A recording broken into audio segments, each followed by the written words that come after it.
I think that Cambridge is doing terribly on their stats. Sorry, Cambridge. If black people are 4% of the UK, then Cambridge's stats are nowhere near that.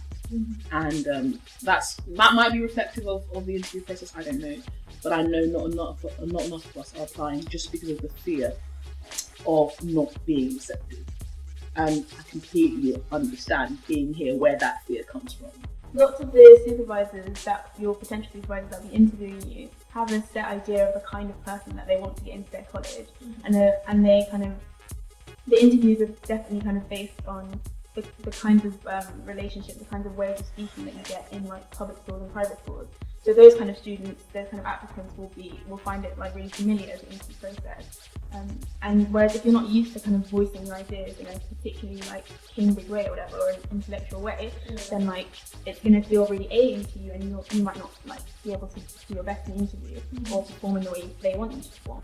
I remember the first time I applied and I was rejected. There's another mixed race boy who'd applied here as well, and he didn't get in. And the first thing he always said to me was, well, it was because we're black. And then 1 year on, when I reapplied to a different college, this wasn't the case. I just had a really bad interview. So I think sometimes a mindset like that can hold you back. That is something that really does run in your mind when you're here. Sort of constant need to almost prove yourself. Not only are you sort of maybe 1 in 220 doing your course, it's meant to be like one of the best in the world. You also find yourself being almost like an anomaly.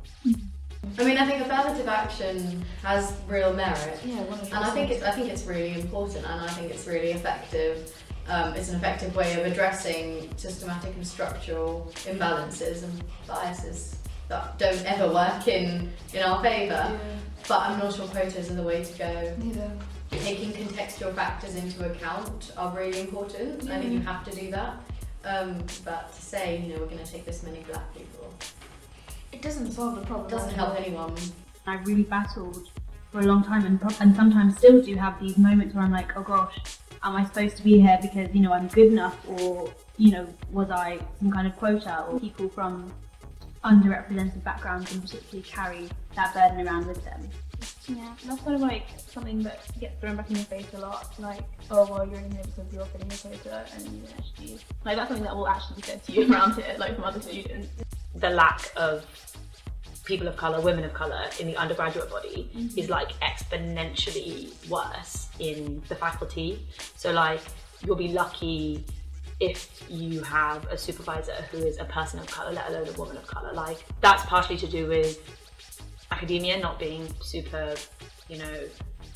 appealing, or just appealing to people from minorities. But I also think there is something very, very conservative in that kind of ivory tower situation. So it's definitely something we need to combat. I think efforts so far in ACSs and in campaigns are doing good. When I go back to my school, which I did over Christmas, for example, I'm going to those black girls first, just to tell them, look, I got into it. There's nothing special about me. Like, I'm just a normal person who works hard, and I'm in Cambridge. But the first thing that comes up from when I speak to them is, yeah, but we're like a team, you know what I mean? Like, we want you here. Come down. We're really nice, I promise. Whatever is eventually done with this, my ultimate aim will be to make sure that women of colour who want to apply here, or even earlier than that, before they're thinking about university, they get used to seeing women of colour here. Of course. It's like what we were talking about, how I would just so desperately want to put in as many BME people in Cambridge, but I'm not going to lie to them. I'm not going to tell them that it's not what it is.